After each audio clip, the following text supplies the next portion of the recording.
Hello, everybody. Welcome to the latest Reclaim the Enlightenment talk, to those who are here in reality in St. Joseph's and those who are here with us via Zoom. It's our great pleasure to welcome Aidan McQuade, who is an expert on modern slavery and really an activist on the issues that arise.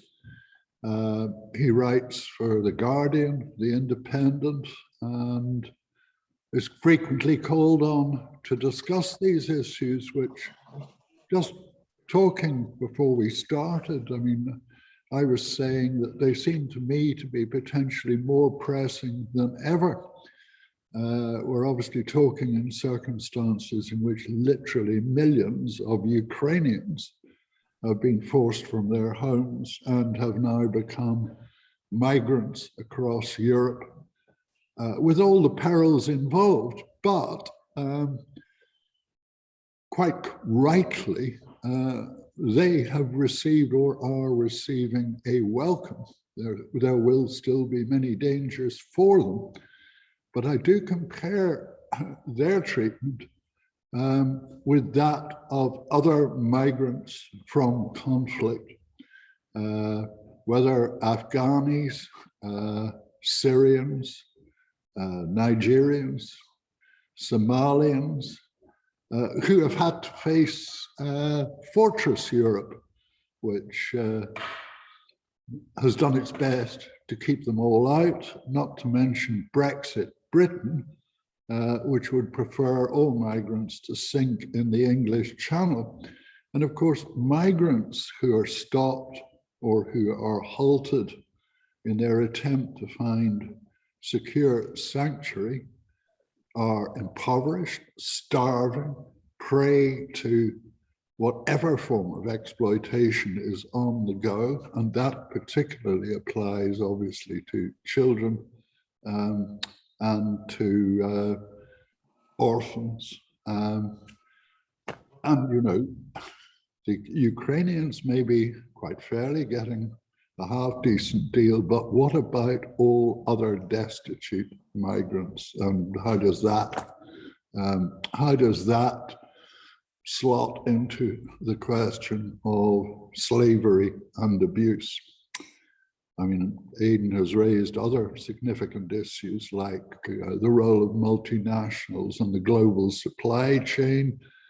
How many slaves are producing the products that we buy in supermarkets or over the internet, preferably at rock bottom price? That rock bottom price is often paid for in terms of the sweated labor or even the slave labor of those in the third world. Those are all issues that Aidan has raised.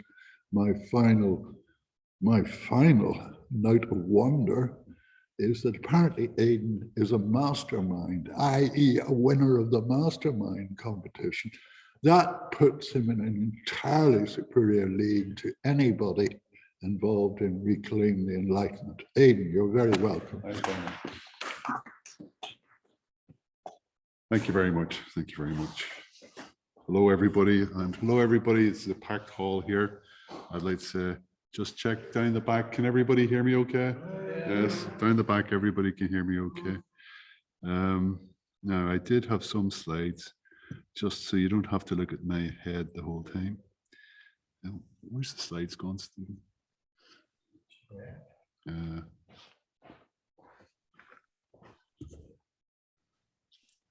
Ooh, flip. Try that one there and see what it is.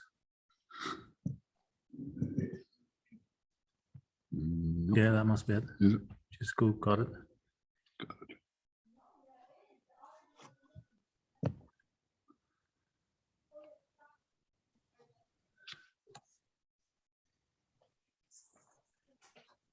Just give a wee minute.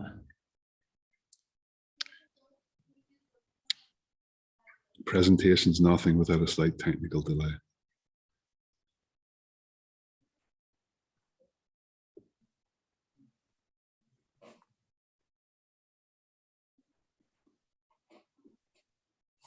It's not coming.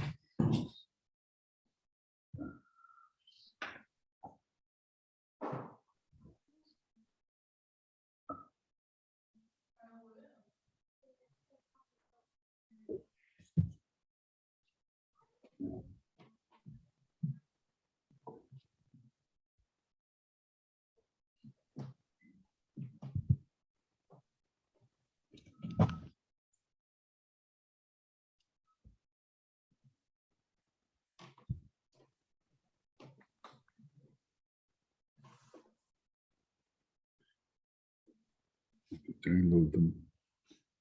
I tried that already. I tried that last time. It should be in the machine tomorrow.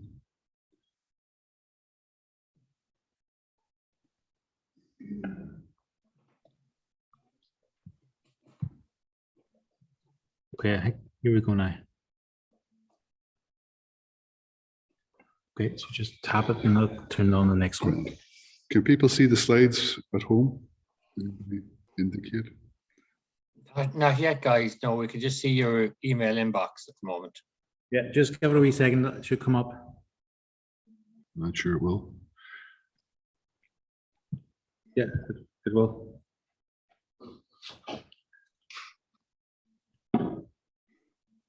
Anything yet? Not yet, no.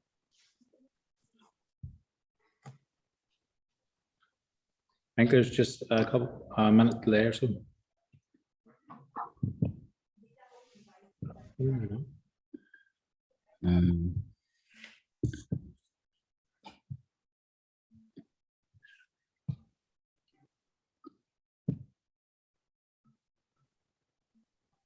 that it there now?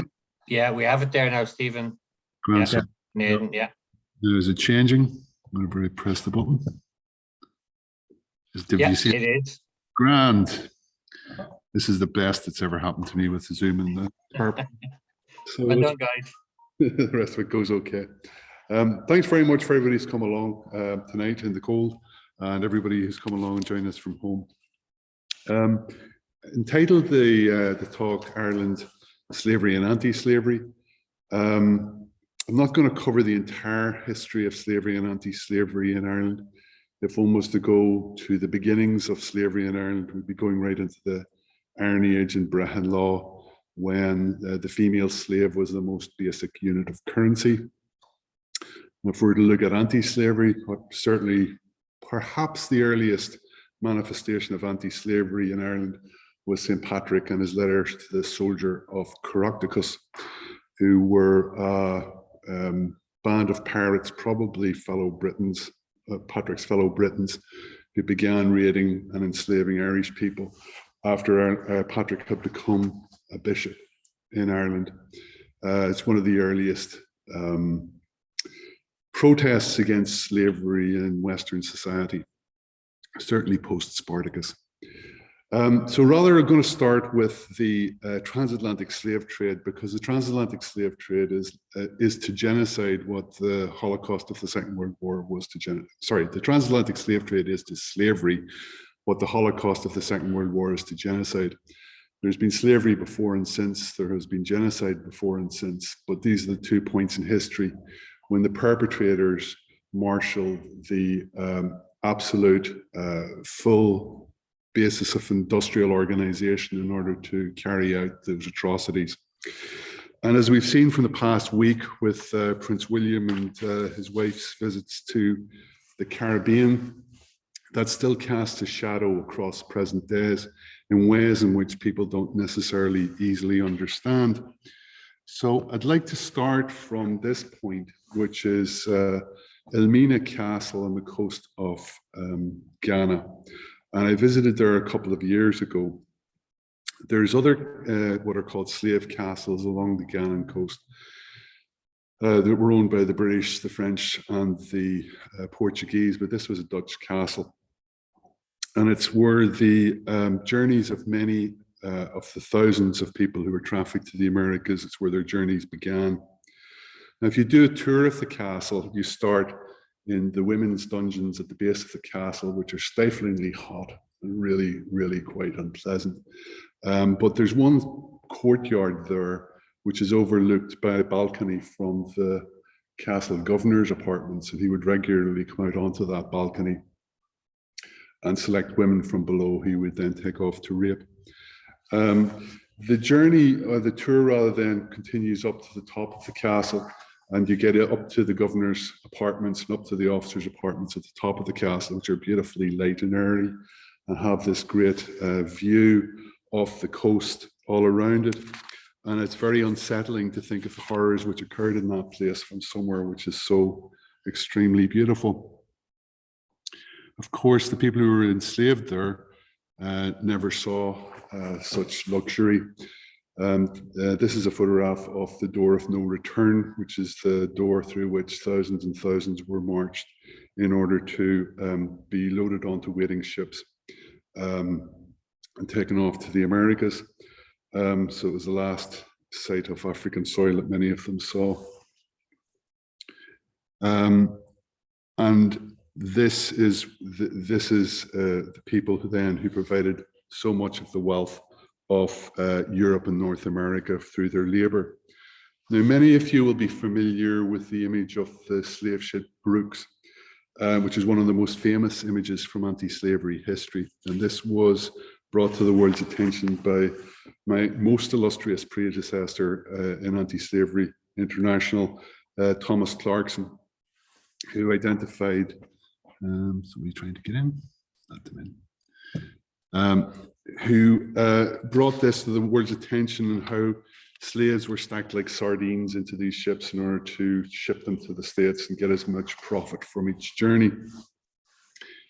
Even an image as shocking as that can sometimes leave one not quite grasping the reality of what people experienced. Sorry,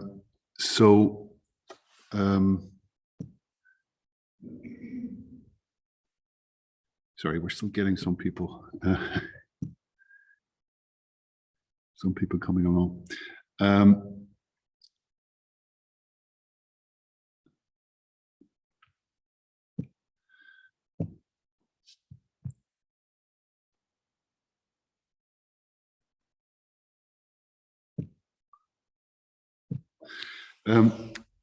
But one of the people who was transported to the Americas in this way was a man called Aliada Equiano, who was a colleague of Thomas Clarkson's in the struggle against slavery. And he wrote in his autobiography about just what it was like. He wrote, "We were all put under deck. The stench of the hold while we were on the coast was so intolerably loathsome. But now that the whole ship's cargo was confined together, it became absolutely pestilential. The closeness of the place and the heat of the climate almost suffocated us. Many died. The wretched situation was again aggravated by the galling of the chains, now become unsupportable, and the filth of the latrine buckets into which the children often fell were almost suffocating. The shrieks of the women and the groans of the dying rendered the whole scene of horror almost inconceivable." We can be, even at this distance in time, we can begin to lose sight of just what horror that was. But it's something which has left its memory, certainly in subsequent generations, the level of the horror. Current estimates are there was about 12 million people who were transported on the transatlantic slave trade. Of that, it's estimated about 2.5 million died because of the brutality of the crossings. But of course, once across the Atlantic, the brutalities didn't end. Professor David Blight, in his recent biography of Frederick Douglass, notes how Douglass once saw a woman called Nellie Kellum being wrestled and dragged towards a tree by an overseer called Sevier. According to Douglass, 3 of Nellie's 5 children watched her being subdued and roped to a tree as they screamed, "Let my mummy go." Sevier beat Nellie to a bloody pulp while she met the blows with, as Douglass said, fierce and indignant courage. Douglass wrote of the event years later and implied that the worst part for him was not Nellie's back covered with blood, but the screams of the children mingled with those of Nellie's.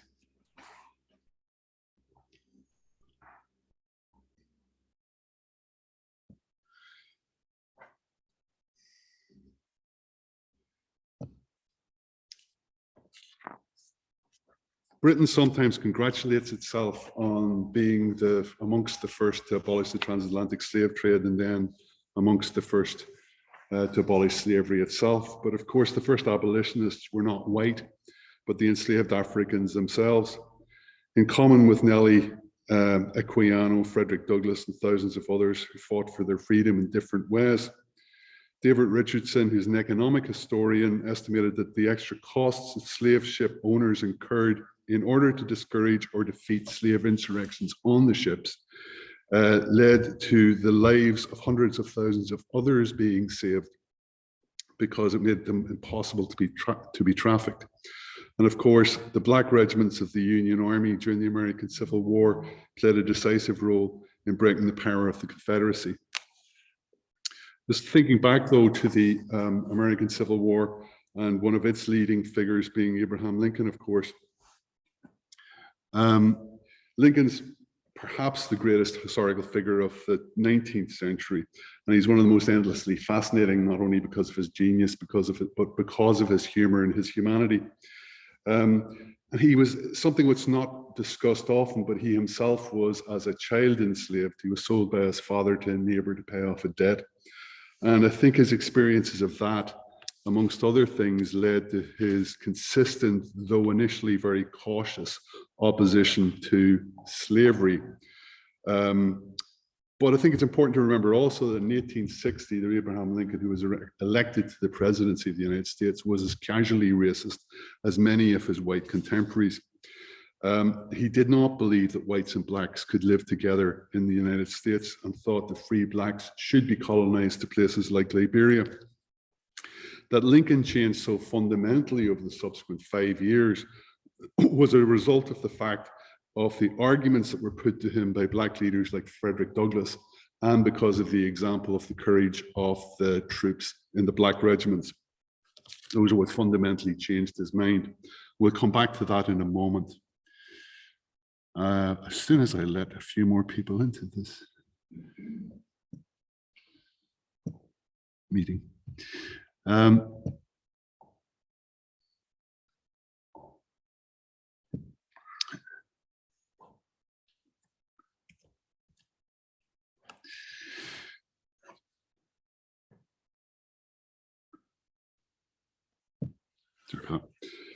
This is Belfast in the good old days. Now, Belfast did not have a fleet of slave ships.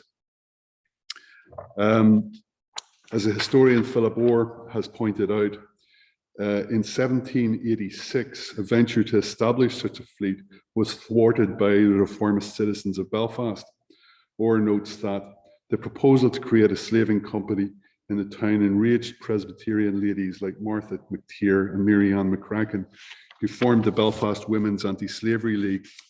Slavery also outraged members of the volunteer movement in Belfast, who had been influential in gaining greater independence for Ireland within the empire, and who in this dynamic northern town often expressed egalitarian and revolutionary views.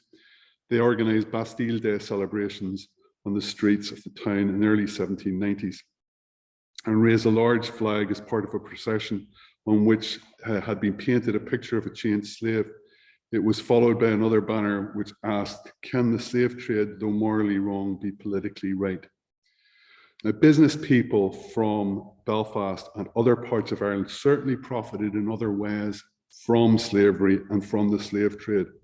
And we should remember that one of the most repulsive racists of the 19th century, John Mitchell, was an outspoken supporter of both slavery and the reinstatement of the genocidal transatlantic slave trade.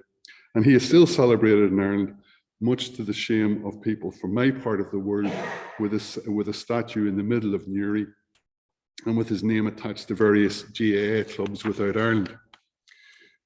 But it should still be a mark of pride for Belfast that trafficking of human beings was not permitted to become as foundational to the wealth of the city as it had become for Bristol, Liverpool, and Glasgow.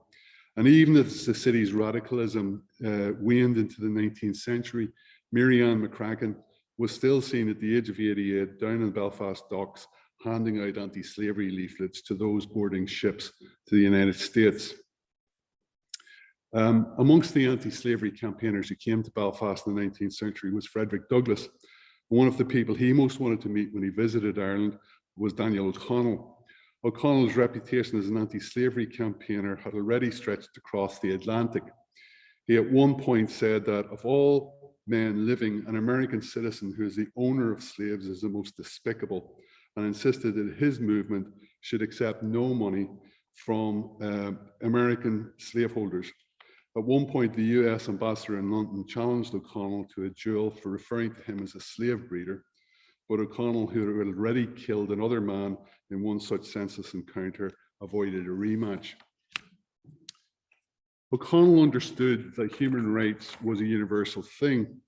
This is something that Douglass, in spite of his lacunas about the plight of Native Americans, also understood. As he put it, we must enter into the troubles of others, because as such troubles affect other human beings, they must be of concern to all of us. It was an attitude that led Douglass to be an advocate for votes for women and on behalf of the starving Irish. It also led O'Connell to speak out on behalf of Australian Aborigines, the Maori people, and in the cause of anti-slavery. It's relevant still because too often, when concerned with our own troubles, we lose sight of the fact that there are millions of others across the world like us struggling against similar domestic and transnational cliques who privilege, cliques of privilege, and we're there struggling for the same dignity, the same freedom that we dream for ourselves. Now, neither O'Connell nor Douglass were flawless human beings, but then none of us are. And you don't have to be a saint to be a hero, even just for one day. But both men left the world a better place than they found it by demanding that it become so. Both showed, as thousands of men and women before and since have shown, that words matter. They showed that the force of an argument such as those Douglass put to Lincoln can change minds and bring people together, organized around new ideas and new understandings. It's easy to say that there's no point in arguing, but that tends to be said by those who refuse to recognize that often arguing is the very thing that has changed the world. The struggle against slavery at the end of the 18th century and the beginning of the 19th century showed this. And it was a time in Ireland when Catholic, Protestant, and dissenter were united in common cause, not on some trivial issue, but in something of world importance. Too often, perhaps, we get caught up in our local quarrels and feuds. But what we see in the Irish anti-slavery struggle of the past is a capacity to move beyond that. The capacity lives still within this society and emerges from time to time in response to injustices such as war and famine overseas and poverty and pandemics at home. We see it now in the response to the Ukrainian crisis. But the point of studying history is not to pat ourselves on the back. It is to try and learn why the world is as it is and conceive how it could become better. The transatlantic slave trade was not just a thing of the past. It imprints itself upon the present. It is a significant part of the reason why the global South is poor and why the global North is rich. It's why calls for reparations, including those that have shadowed William and Kate in their Caribbean junket, are still being made. So when some folks say that everybody who has been responsible for the transatlantic slave trade is dead, they are ignoring the fact that the political economic systems that still govern the planet are rooted in those exploitative systems of the past. West Africa, for example, which was devastated by the transatlantic slave trade, should be anticipating an economic boom now, as the rare minerals which are necessary for green energy technology are in such abundance in the earth of the countries of West Africa. However, the companies in West Africa currently mining such minerals do not even provide much decent employment for the workers, let alone the sorts of tax and trade revenues that could ensure decent education for the children of the region and development of a more vibrant, sustainable economy. Instead, these revenues are exported from the region to the global north as surely as the wealth of the region was expropriated during colonial times. This continuing impoverishment of the south by the north is one of the things that drives migration and refugee outflows from Africa, as thousands of young people fleeing the poverty and unemployment that have been a legacy of colonialism and a manifestation of the environmental degradation of the present that has been gathering pace over the past few decades.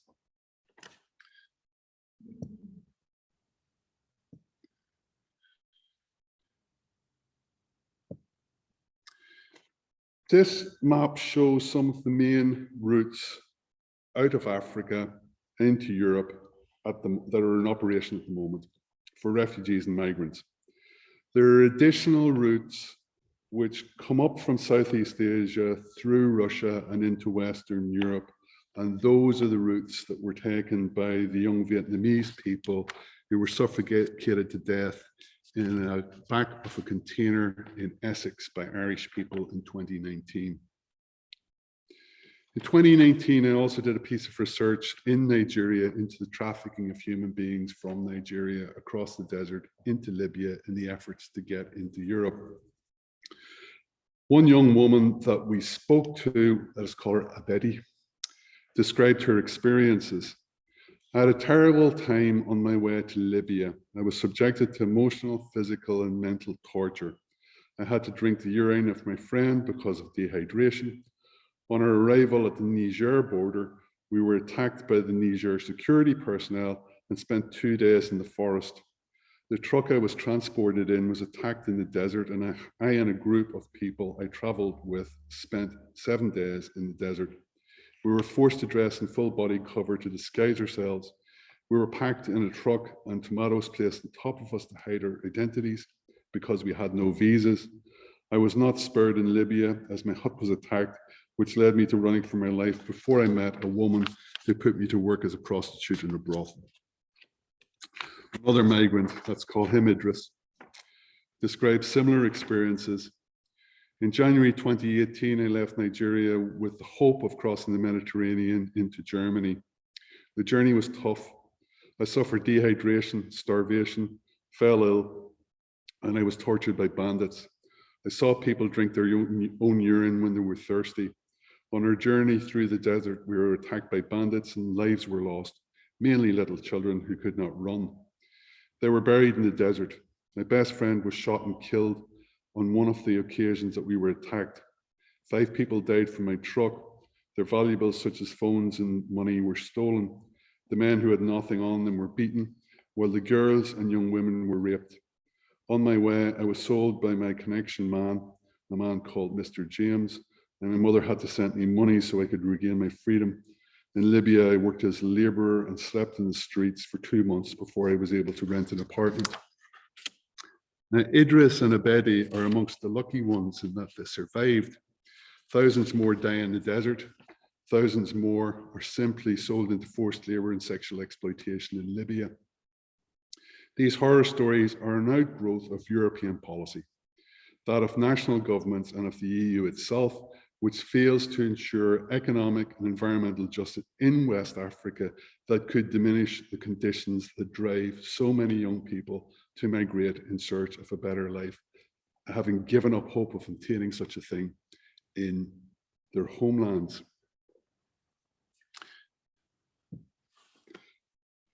Contrast European policy towards migrants such as these with the generous policy that Europe has recently shown Ukrainian refugees, and it's difficult not to conclude that racism is at play.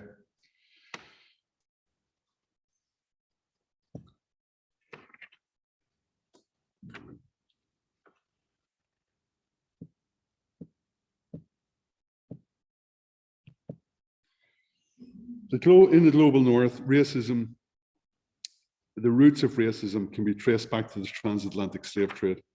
Racism was a cause and consequence of that trade. It's difficult to murder and enslave people unless the individuals and societies which carry out that subjugation and those atrocities convince themselves that those who are being enslaved are lesser beings who deserve their fate. Racism underpins slavery to this day because it prevents the enslaved, because it prevents the enslavement of discriminated against groups from generating sufficient public outrage to make it a live political issue. Hence, the most vulnerable to trafficking and exploitation get little legal protections, even in liberal democracies of the West. So I hope when the North of Ireland finally resumes its rightful place in the European Union, that the MEPs that this region elects will draw on the anti-slavery traditions of the likes of O'Connell and Mary-Ann McCracken to repudiate the overt and covert racism that nurtures slavery and exploitation in the political economies from which Europe draws its wealth. Now, there are those who said that anybody can be enslaved, and if we are unfortunate enough to get caught up in war, that can indeed happen. We see that in the fallout from Islamic State, from Boko Haram in Nigeria, we see that in contemporary Libya, and we see that emerging now in Ukraine. But beyond war, it tends to be the discriminated against who are enslaved. The scourge of slavery still affects about 40 million people across the planet. Women are more likely to be enslaved than men. Over 70% of those in slavery today are women. 1 in 4 are children. In Europe, migrants are more likely to be enslaved than people from the settled community. In India, it is Dalits, people from the caste that used to be known as untouchables. Just as color was the basis of slavery in the 19th century America, caste is the basis of enslavement in contemporary South Asia.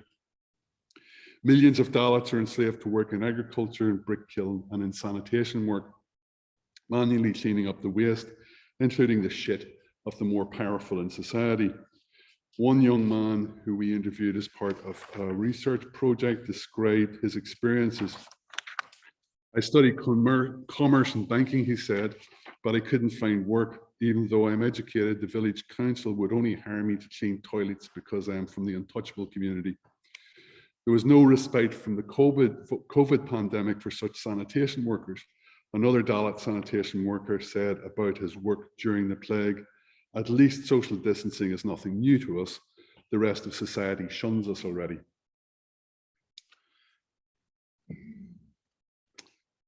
Let me describe some other aspects of the manifestations of enslavement of Dalits.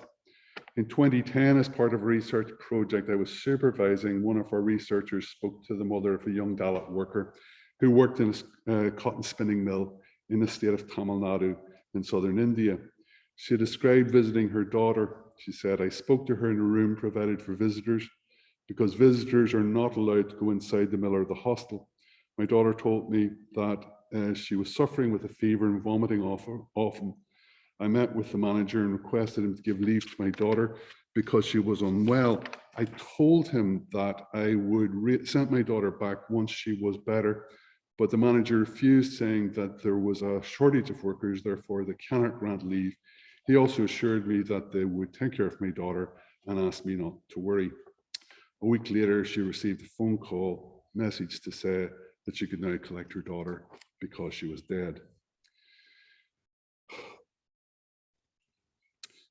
So, in spite of managing to expose these sorts of abuses in the face of considerable corporate resistance in 2012, by 2021, The Guardian was still reporting that a new investigation into the spinning mills of Tamil Nadu by the NGOs SOMO and ERISA, Dutch NGOs, and they had found that little had changed.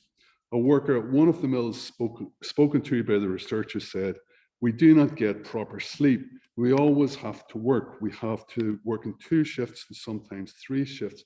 This makes us feel very tired and drowsy, but we cannot take any rest." Hundreds of workers had no choice but to live in an overcrowded and unhygienic hostels, miles from where their families are and with no paid leave. Workers described severe limitations on their freedoms, saying that while they were not working, they had to remain in dormitories and were closely monitored.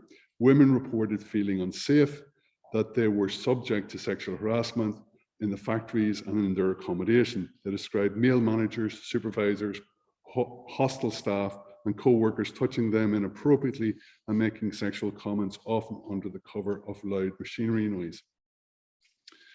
Now, all of this I know can sound very distant from ourselves here. It's thousands of miles away it's happening, but the sort of routine exploitation which occurs in the textile and garment sectors, from the forced labor in the cotton fields of Central Asia and the enslavement of Uyghurs in China, to the debt bondage of young women workers in the sweatshops of Southeast Asia, and the experiences of Dalits in South India. It's difficult to imagine that anybody listening to this talk is not wearing at least one garment that is tainted with slavery. The new EU human rights due diligence law should begin to deny markets to goods produced through such exploitative practices. But as the past years have shown us, there are plenty of countries now whose governments regard contempt for the human rights of the vulnerable as badges of pride, and who will remain willing markets for such goods. Now, contemporary slavery is not confined to the global south. More than once over the past few years, I've worked with lawyers in the north of Ireland who have been desperately endeavouring to ensure that their clients are not re-victimised by the state authorities, who sometimes seem intent on imprisoning them rather than recognising that the crimes that they have been forced to commit are manifestations of slavery. And before that, in 2018, I worked with the International Transport Workers Federation in support of their campaign to end the system of tide visas that made trafficked forced labour such a commonplace in the Irish fishing fleet, north and south.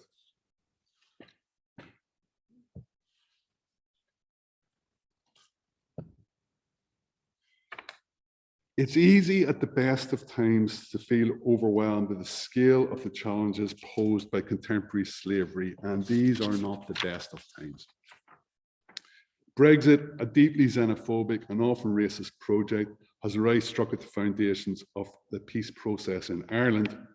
Soon other economic and political effects will bite, increasing consumer costs, destroying jobs and businesses, and stealing the rights of young people to live, study, work, and fall in love across our common European homeland.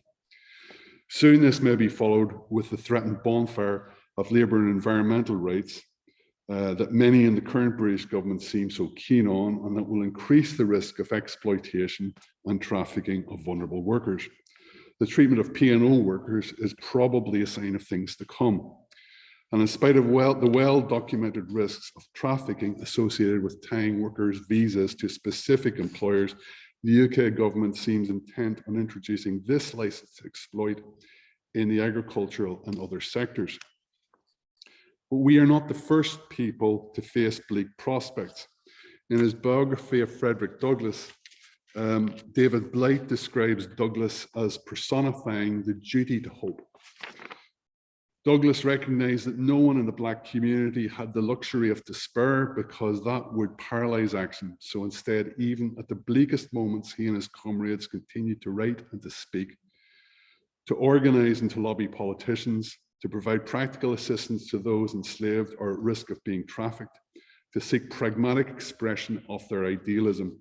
Slowly but inexorably, they turned the tide of their history, and they began to overcome that entrenched system of violence that sought to deny their humanity. Contemporary forms of slavery and racism exist in every country on earth. Like historical forms of slavery, contemporary forms are the products of political systems and political choices.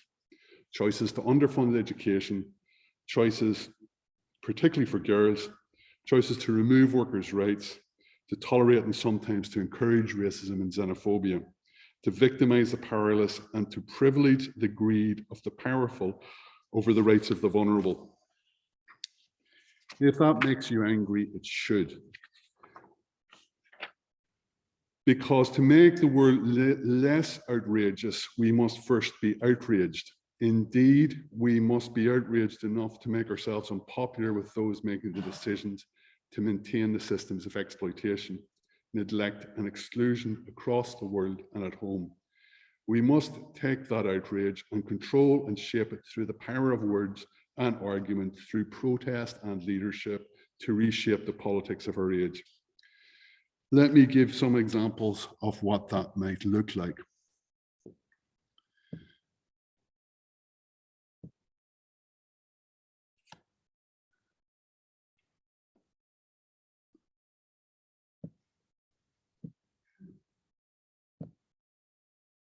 Yes.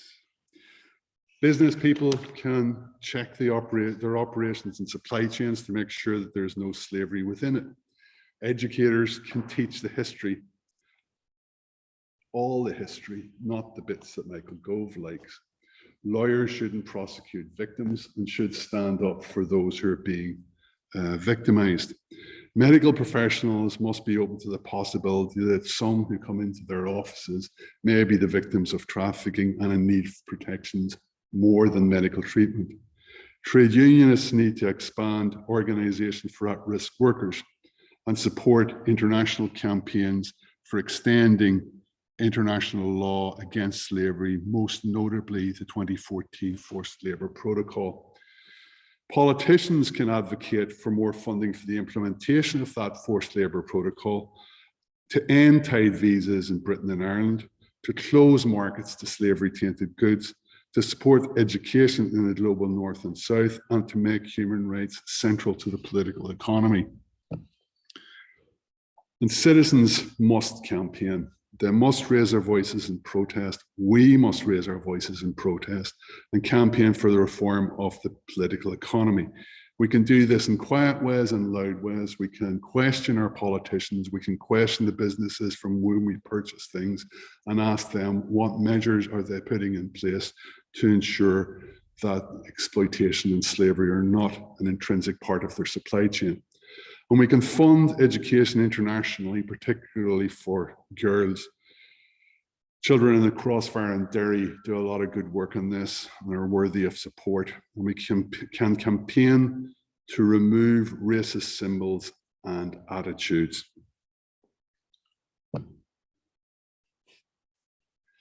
Roger Casement once said that we all on earth have a commission and a right to defend the weak against the strong and to protest against brutality in all its form. To protest is to lead. And our duty to hope means that we must never forget that.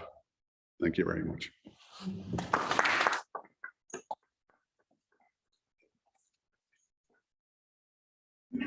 You want to close there, John?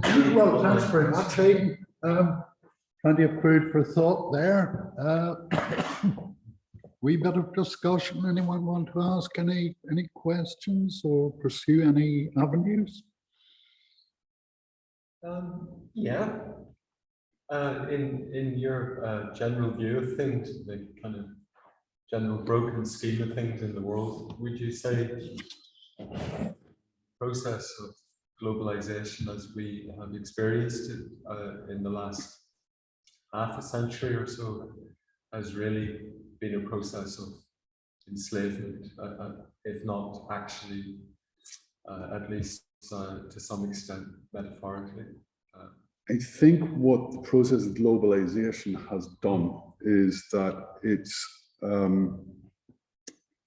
it's allowed a lot of countries and some businesses to make their competitive advantage sourcing from places where there are very, very poor labor rights protections, to such an extent that people get enslaved in those communities and societies. I was in the International Labour Conference whenever they're negotiating the Forced Labour Protocol in 2014, and whenever this issue of levelling the playing field came up, you could see some countries, some governments getting very, very uneasy and upset about that, because they do recognise that they have a competitive advantage by having very poor labour standards.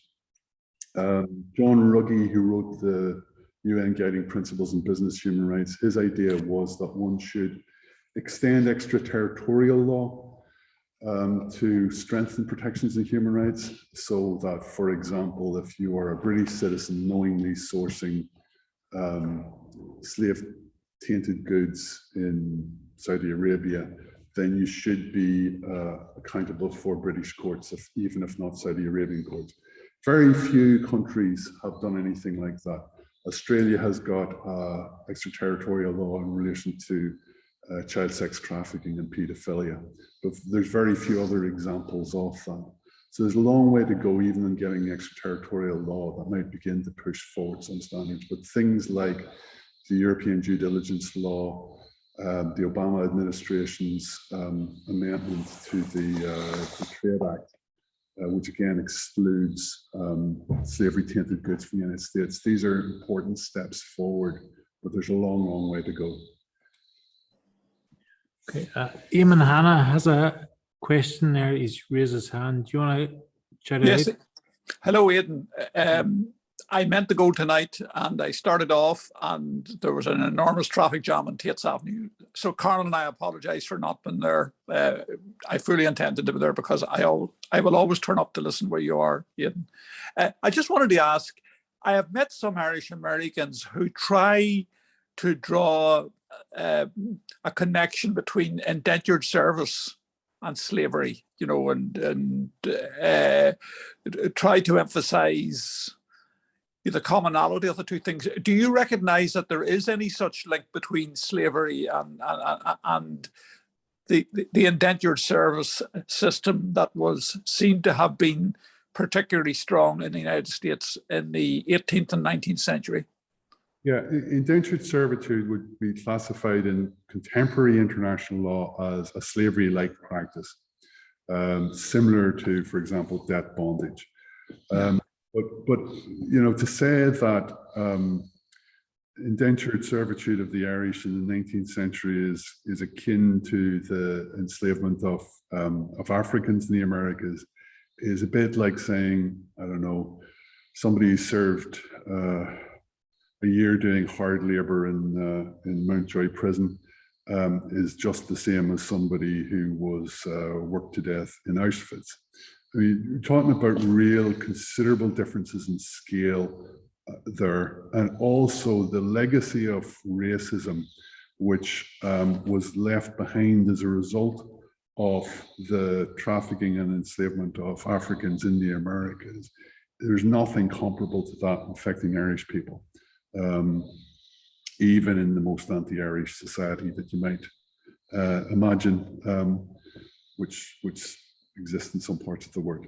So it's a false equivalence, I think, and it's one of those things which is sort of, rather than drawing any sort of empathy from it in terms of what people are going through in some sense of solidarity, people are using it as a base of division in order to discount the very vicious and still profoundly murderous realities that African Americans have to face. Yeah. So I think it's not a particularly good analogy between those two things. Right. Okay. Thanks, Aidan. Welcome. Can I ask a question? What's Stormont doing about modern slavery and trafficking at the moment?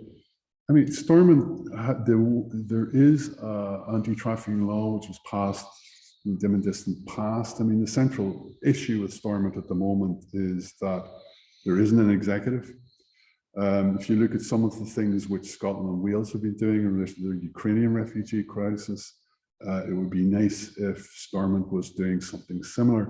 We've seen a raft of some very progressive legislation going through Stormont over the past few weeks. And yet we can't get an executive that will address these sorts of issues.